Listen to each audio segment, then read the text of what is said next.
There's something about a birthday in your 50s that doesn't feel like a celebration.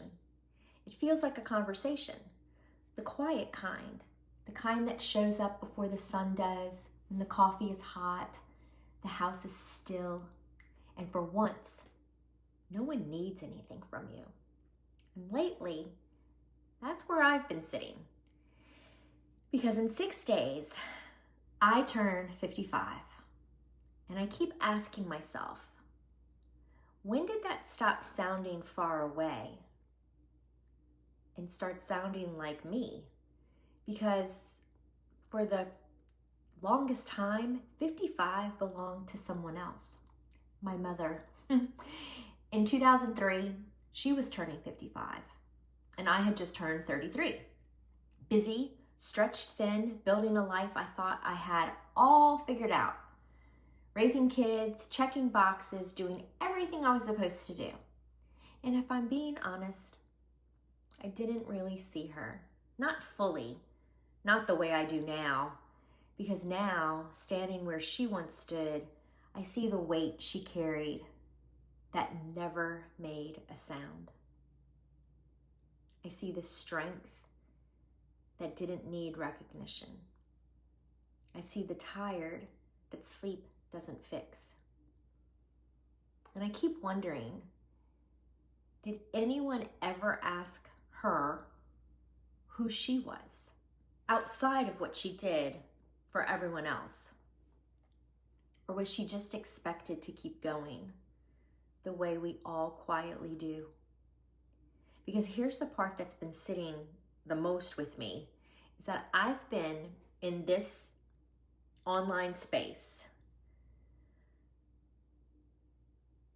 over 7 years.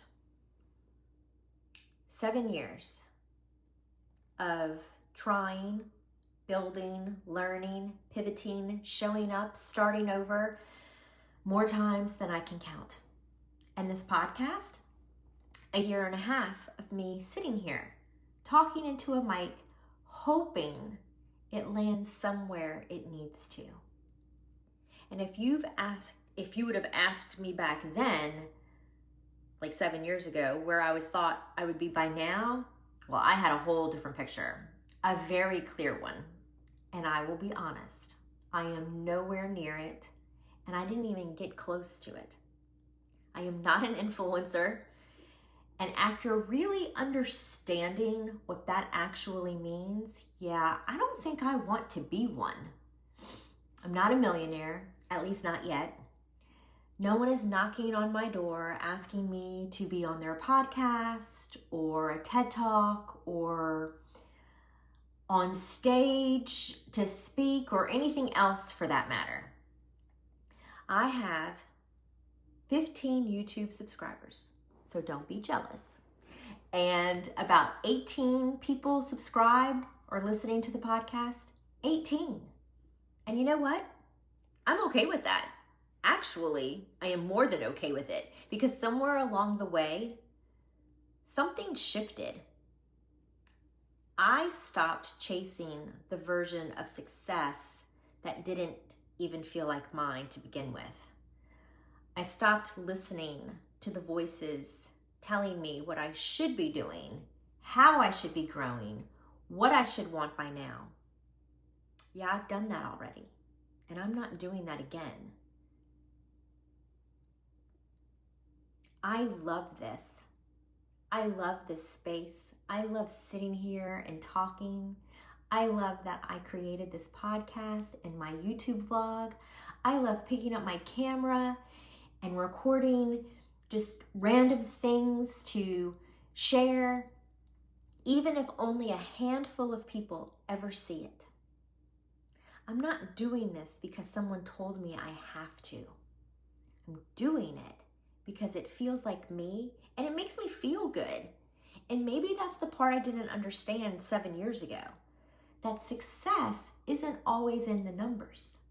Sometimes it's in the alignment, in waking up and not feeling like you're performing your life, but actually living it. And sitting here, about to turn 55, I think about my mother again, and I wonder, Did she ever get a moment like this? A moment where she realized she didn't have to prove anything anymore, where she could just be who she was without explanation? Because I feel that now. Not perfectly, but honestly. And maybe that's what this age gives you. The permission you didn't know you were waiting for. So this birthday, it's not about candles. It's not about numbers. It's about truth. It's about letting go of timelines that were never mine to begin with. It's about honoring the woman who came before me and finally giving myself the same grace I now see she deserved.